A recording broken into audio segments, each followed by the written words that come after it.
નમસ્કાર મિત્રો, નિબંધ લેખનમાં નિબંધ કેવી રીતે લખવો એના માટે આ વિડીયો ખાસ એન્ડ સુધી જોઈ લેજો. કારણ કે નિબંધ પ્રકારના પ્રશ્નોમાં પ્રસ્તાવનાથી ઉપસંહાર સુધી મુદ્દા સાથે નિબંધ લખવાનો હોય છે.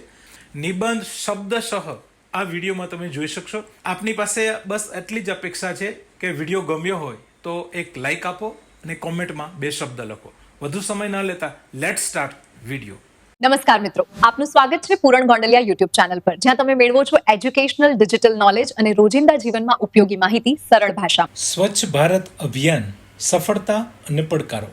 મિત્રો, સ્વચ્છ ભારત અભિયાન શીર્ષક હેઠળ કોઈ પણ રીતે નિબંધ પૂછાઈ શકે એવું ફિક્સ નથી કે આ જ ટાઇટલ આવી શકે.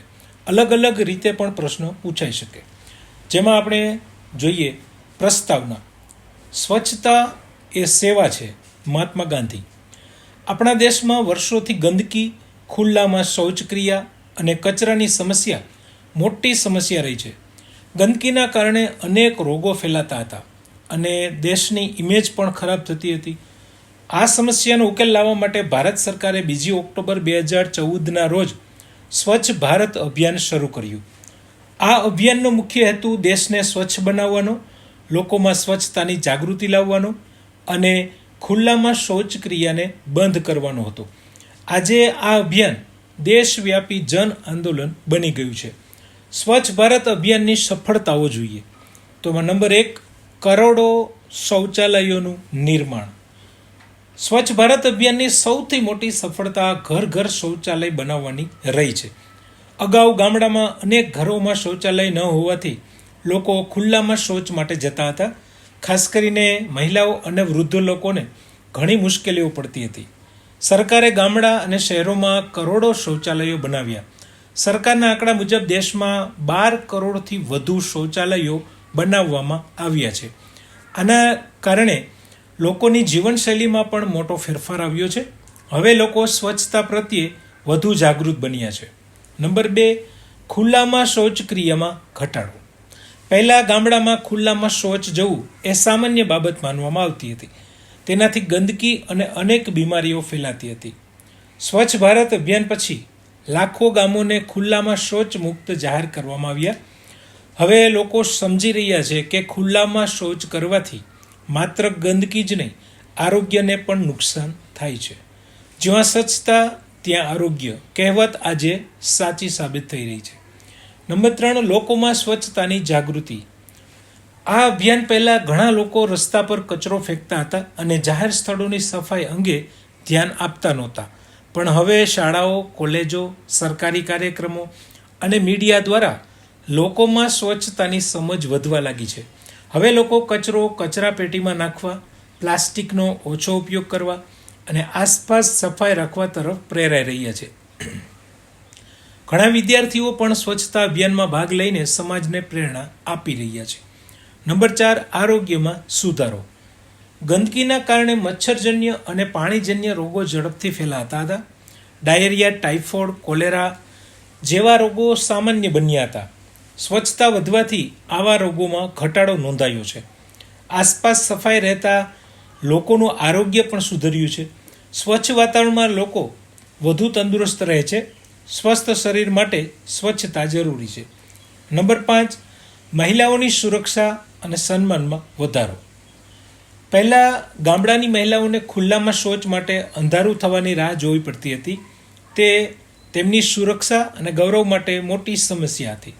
ઘર ઘર શૌચાલય બનવાથી મહિલાઓને સુરક્ષા મળી છે. હવે એમને બહાર જવાની જરૂર ઓછી પડી છે. આથી મહિલાઓના આત્મસન્માનમાં પણ વધારો થયો છે. નંબર 6, શહેરો અને પ્રવાસન ક્ષેત્રમાં સુધારો. ઘણા શહેરોમાં સફાઈ અભિયાનના કારણે રસ્તાઓ, બગીચાઓ અને જાહેર સ્થળો વધુ સ્વચ્છ બન્યા છે. સુરત અને ઇન્દોર જેવા શહેરો ભારતના સૌથી સ્વચ્છ શહેર તરીકે ઓળખાઈ રહ્યા છે. સ્વચ્છ શહેરો અને પ્રવાસન સ્થળોને કારણે વિદેશી પ્રવાસીઓ પણ ભારત તરફ વધુ આકર્ષાઈ રહ્યા છે. આની સામે સ્વચ્છ ભારત અભિયાનના કેટલાક પડકારો પણ છે.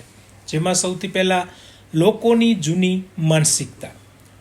સ્વચ્છ ભારત અભિયાનનો સૌથી મોટો પડકાર એ લોકોની વિચારસરણી છે.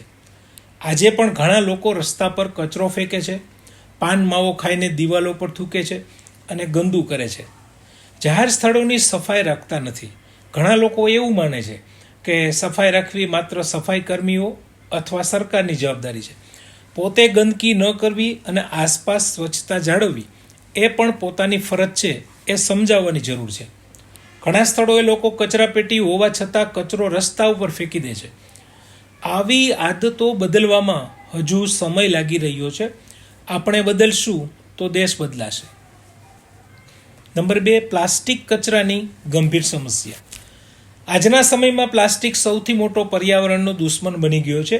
લોકો પ્લાસ્ટિકની થેલીઓ, રેપર, બોટલો અને અન્ય વસ્તુઓનો ખૂબ વધારે ઉપયોગ કરે છે. વપરાશ પછી આ પ્લાસ્ટિક રસ્તા, નદીઓ અને ગટરોમાં ફેંકી દેવામાં આવે છે.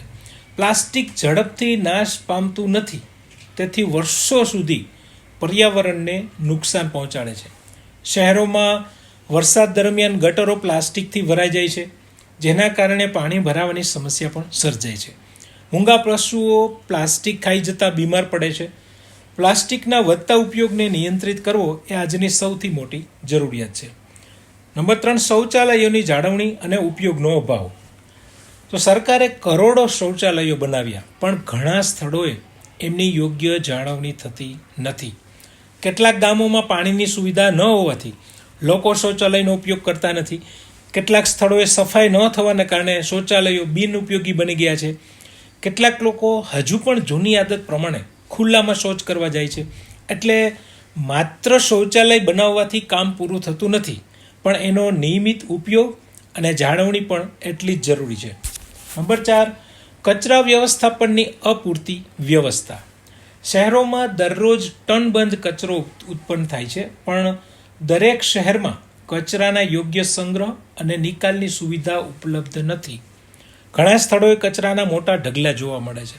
કચરો સમયસર ઉઠાવવામાં ન આવતા દુર્ગંધ અને ગંદકી પણ ફેલાય છે. ભીના અને સૂકા કચરાને અલગ કરવાની ટેવ હજુ લોકોમાં પૂરતી વિકસેલી નથી.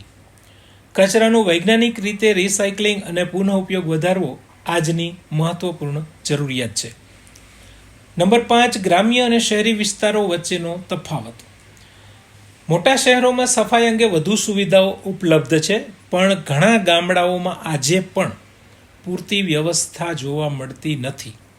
ઘણા ગ્રામ્ય વિસ્તારોમાં કચરાપેટી, ગટર વ્યવસ્થા અને સફાઈ કર્મીઓની અછત છે. પાણીની સમસ્યાના કારણે ગામડામાં શૌચાલયોની સ્થિતિ પણ નબળી બને છે. આથી ગ્રામ્ય વિસ્તારોમાં વધુ ધ્યાન આપવાની જરૂર છે. નંબર 6, જનજાગૃતિનો અભાવ. ઘણા લોકો હજુ સ્વચ્છતાનું મહત્વ સંપૂર્ણ રીતે સમજી શક્યા નથી. લોકો પોતાના ઘરને તો સાફ રાખે છે, પણ જાહેર સ્થળોની સફાઈ અંગે બેદરકાર રહે છે.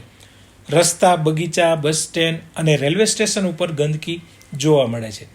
ઘણા શહેરોમાં ગંદકી ફેલાવનારની સામે દંડની જોગવાઈ છે, છતાં લોકો નિયમોનું પાલન કરતા નથી.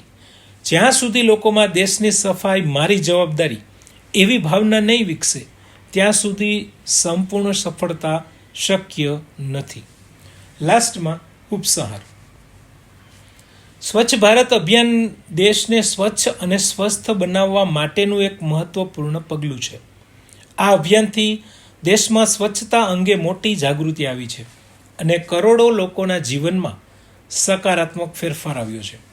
હજુ પણ અનેક પડકારો બાકી છે, પણ જો દરેક નાગરિક પોતાની જવાબદારી સમજીને સ્વચ્છતા જાળવે તો ભારત ખરેખર સ્વચ્છ અને સુંદર દેશ બની શકે. એક પગલું સ્વચ્છતા તરફ એ માત્ર સૂત્ર નહીં, પણ દરેક ભારતીયનું કર્તવ્ય બનવું જોઈએ.